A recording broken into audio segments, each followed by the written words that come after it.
Olá, tudo bom com vocês, alunos? Estou aqui com a professora Luciana, que acompanha vocês no ambiente do estúdio, ali acompanhando o dia a dia de vocês. E nós iremos responder aqui então as perguntas que não foram respondidas durante a nossa quarta e última aula ao vivo, até para que vocês possam estudar então para a avaliação da disciplina. Ok? Então vamos lá, professora, quais foram as dúvidas que não foram atendidas durante a aula ao vivo? Primeira pergunta, professora, é da Bruna. A respeito de a empresa adotar a administração estratégica como diferencial, gostaria de saber se a empresa precisa deixar claro o seu modelo de administração. Não é necessário, até porque assim, quando a empresa tem uma estratégia, você não pode divulgar qual é a sua estratégia para o mercado, porque senão os concorrentes ali, as empresas que atuam no mesmo segmento, podem se valer dessas informações privilegiadas também criar um plano de ação para combater a sua empresa. Então, o planejamento estratégico deve ser um guia para o ambiente interno da empresa, não que seja divulgado para o ambiente externo, ou seja, é uma estratégia da própria empresa. O Luiz Eduardo, sobre o processo de execução e direção. Ele pergunta as diferenças e no que eles são iguais. Então, Luiz, é o seguinte, eu vi ali a sua dúvida, é porque antes era, principalmente em FAIOL ali, era tratado como POEC, né? Então, e depois passamos a tratar como PODC. Então, o ato de executar ali para dirigir, dirigir significa dar uma direção para a execução, não executar de qualquer maneira, realizar um planejamento. Então, o ato de dirigir significa também o ato de executar, ou seja, dirigir a execução. E o que é executar?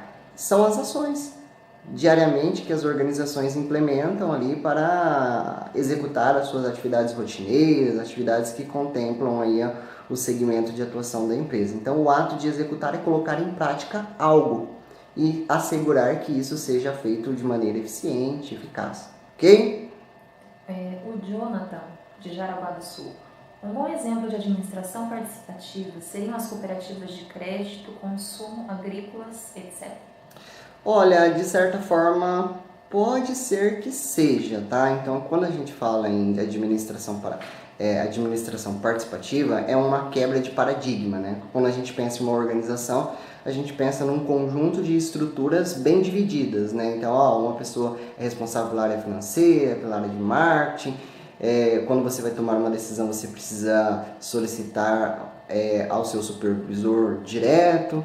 Quando existe a administração participativa, as decisões são tomadas em conjunto. Então, há uma quebra dessa hierarquia. Então, participam praticamente todas as pessoas ou representantes das diversas áreas da empresa para que, de fato, se tome uma decisão. Então, dependendo da cooperativa, pode sim haver essa possibilidade, tá? Não é exclusivo das cooperativas, ok?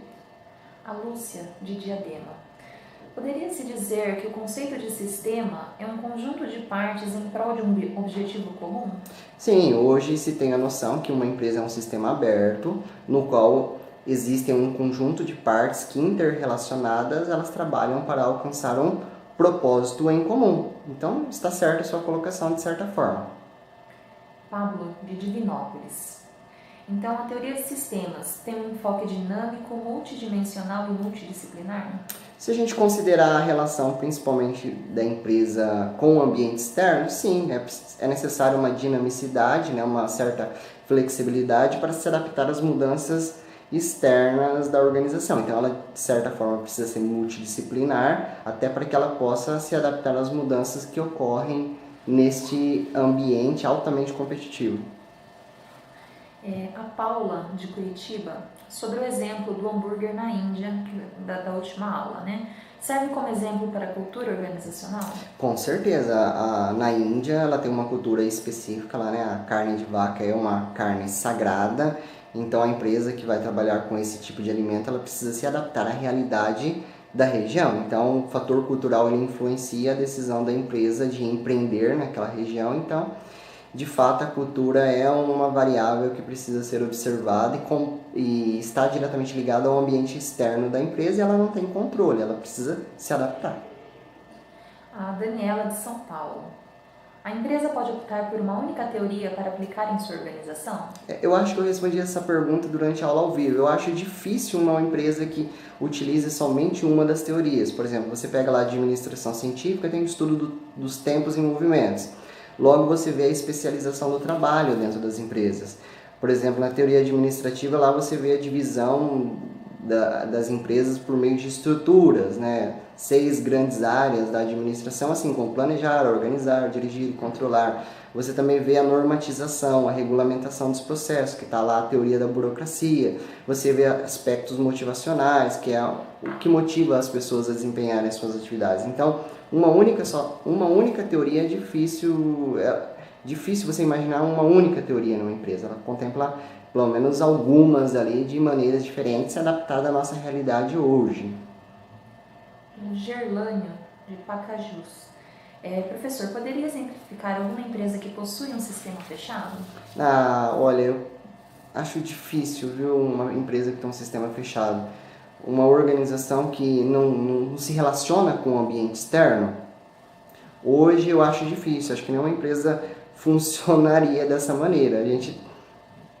Olha, é uma boa pergunta, viu? Teria que pesquisar se existe, mas eu não acredito nisso. Porque a economia influencia a empresa, a tecnologia também.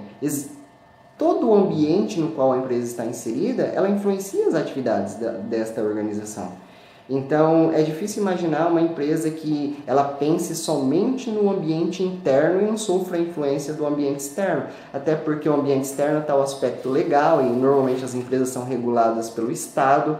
Você precisa seguir uma série de normas para poder funcionar. Então, de certa maneira, você está se relacionando com o ambiente externo e no aspecto legal não tem choro nem vela, né? A empresa precisa se adequar. O Matheus, de Maringá. Qual a definição da administração estratégica técnica e operacional? Não, a administração estratégica técnica, ela seria assim, no nível intermediário da organização, que cada área da empresa, por exemplo, a área de recursos humanos, a área de marketing, a área de finanças, tem como estratégia para alcançar o objetivo maior da organização. O operacional é o que operacionaliza, então, as estratégias dessas áreas da empresa. Então, é aquela pessoa que trabalha lá no contato direto com o cliente. Se você trabalha na linha de produção, é aquela pessoa que, de fato, executa as atividades ali em curto prazo. Lembre-se que na administração nós temos 3 níveis diferentes. A estratégico, que são os donos da empresa, o nível tático, que são os intermediários ali, né, os gestores, supervisores de área, e o operacional é que executa as atividades de cada uma dessas áreas, ok? A Daniela, de São Paulo. Nos dias de hoje, todas as empresas fazem parte da teoria de sistemas? Sim, como elas se relacionam com o ambiente externo e fazem parte de um ambiente, vamos dizer assim, aberto, certamente, de alguma maneira ou outra, elas acabam aplicando ali a teoria de sistemas. Cristiane, de Campina Grande. Na teoria da contingência, as condições de ambiente causam transformações no interior das organizações? Sim, quando a gente fala em contingências, significa o quê? Que depende muito do ambiente da empresa para que você venha tomar uma decisão. Ou seja, não existe uma fórmula mágica que é aplicada a todas as organizações e ali vai dar certo.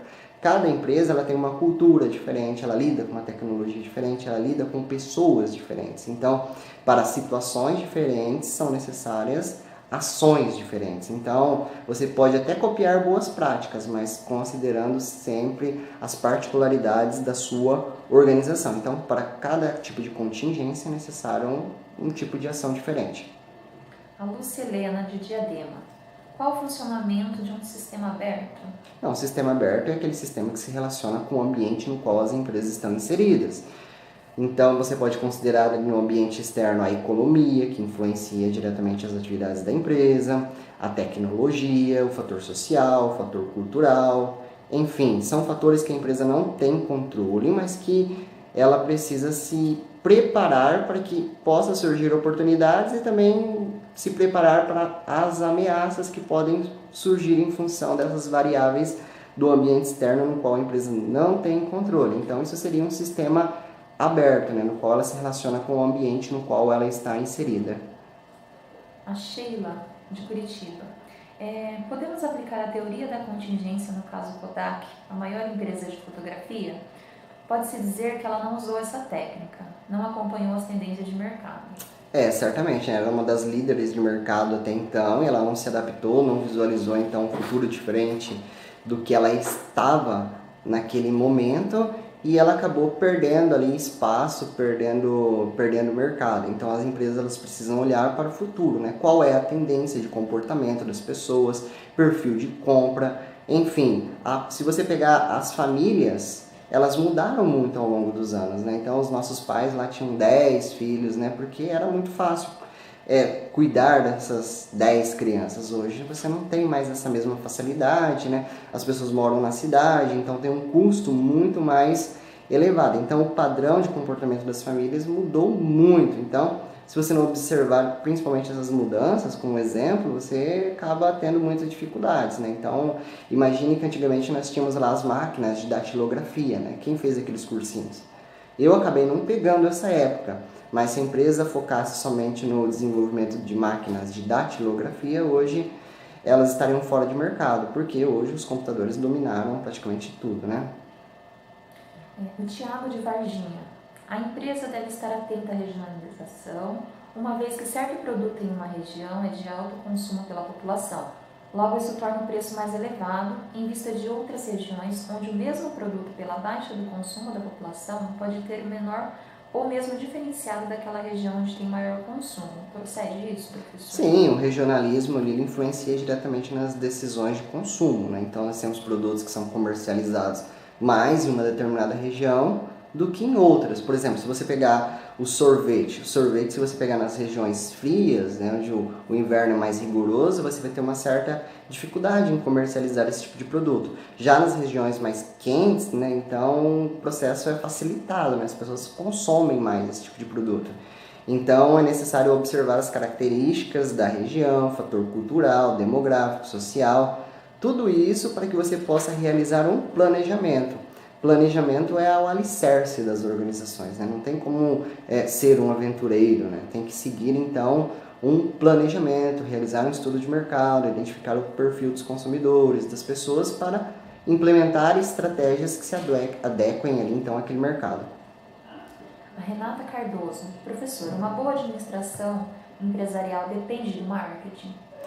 Com certeza, o marketing estuda o mercado, o perfil de compra dos consumidores, disposição de compra, os preços a serem praticados. Então, o marketing ele atua ali como uma espécie de parceria com a administração, assim como as outras áreas também.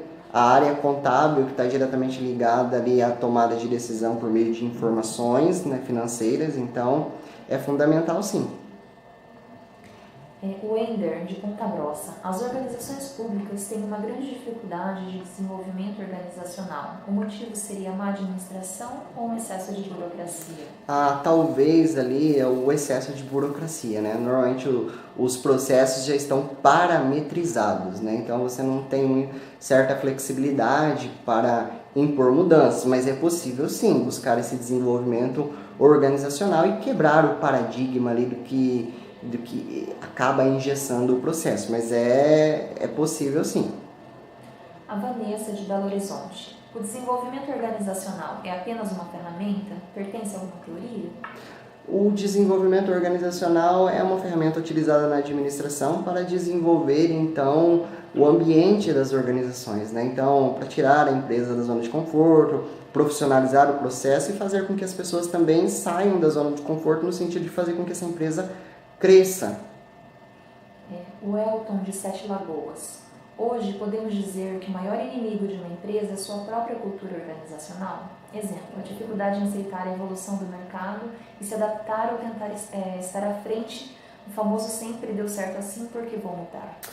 De certa forma sim, mas você não pode generalizar, né? Você não pode colocar todo mundo no mesmo pacote. Existem outras variáveis que impactam diretamente nisso, mas o fator cultural também é uma situação muito relevante e deve ser estudada especificamente.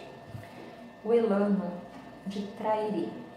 Quando o dirigente referencia suas práticas empresariais pelas melhores práticas e pode conhecer pessoalmente como essas práticas são aplicadas, ele se capacita a compreender, estruturar e conduzir melhor seus negócios? Assim, quanto mais conhecimento, mais capacitação, melhor será para a organização, porque é por meio das pessoas que se consegue, então, adotar melhores práticas ali na organização. O Marcos, de Abaetetuba. Minha empresa tem um problema de planejamento, quer aplicar métodos inovadores sem períodos de testes e sem um treinamento adequado. O resultado é caótico, dificultou o processo. Qual a melhor forma de aplicar essas inovações? As inovações através, por meio, inclusive, do desenvolvimento organizacional, né? Então, você implementa ali boas práticas e, por meio dessas boas práticas, você tira as pessoas da zona de conforto e, naturalmente, a empresa vai evoluir, né? Porque por meio das pessoas que se consegue a evolução nas organizações.